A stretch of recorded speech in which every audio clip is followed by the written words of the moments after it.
প্রতিদিন অফিস টাইমে আসি, আমি আসি 9:30টায় 9:45টায় যাই, একটা লাঞ্চে যাই, লাঞ্চ থেকে আবার আসি 5টায় যাই। চাকরি হারিয়ে এভাবেই গত 1 বছর ধরে কারখানার সামনে দাঁড়িয়ে অভিনব এক প্রতিবাদ করছেন নজরুল ইসলাম। তার আশা একদিন ফিরে পাবেন হারানো চাকরি। আমি প্রায় সময় দেখি যে এই লোকটা এখানে দাঁড়িয়ে থাকে। লোকমুখে শুনলাম যে ওনাকে এখানে জব করতেন, ওনার চাকরিটা চলে গেছে। গাজীপুরের কালিয়াকৈরে চাকরি ফেরত পাওয়ার আশায় 1 বছর ধরে কারখানার সামনে দাঁড়িয়ে অভিনব প্রতিবাদ করছেন নজরুল ইসলাম নামের এক ব্যক্তি। প্রতিদিন সকাল থেকে সন্ধ্যা পর্যন্ত কারখানার সামনে অপেক্ষা করলেও মিলছে না চাকরি ফেরার নিশ্চয়তা। এইখানে দাঁড়ায় রয়েছি গত সেপ্টেম্বর থেকে। নজরুল ইসলাম জানান, গত বছর ছুটিতে বাড়িতে বেড়াতে যান তিনি। আসার পরে জানতে পারেন তার চাকরি নেই। এরপর একাধিকবার নির্ধারিত চাকরি ফেরতের আশায় কর্তৃপক্ষের সঙ্গে যোগাযোগ করেও আশানুরূপ ফল পাননি নজরুল। সেপ্টেম্বরে আমি ছুটি নেওয়ার পরে গেছিলাম আমি ব্রাহ্মণবাড়িয়া, ওইখান থেকে আসছি, আসা ডিউটি করতে আসছি, আসলে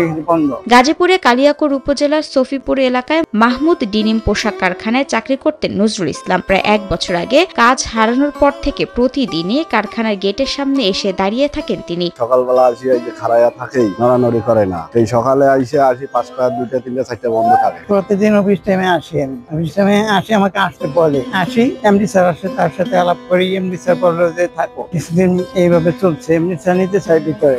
আসি 9:30টায় 9:45টায় যাই, একটা লাঞ্চে যাই, লাঞ্চ থেকে আবার আসি 5টায় যাই। ইলেকট্রা রেফ্রিজারেটর, খাবার তাজা তো জীবন তাজা।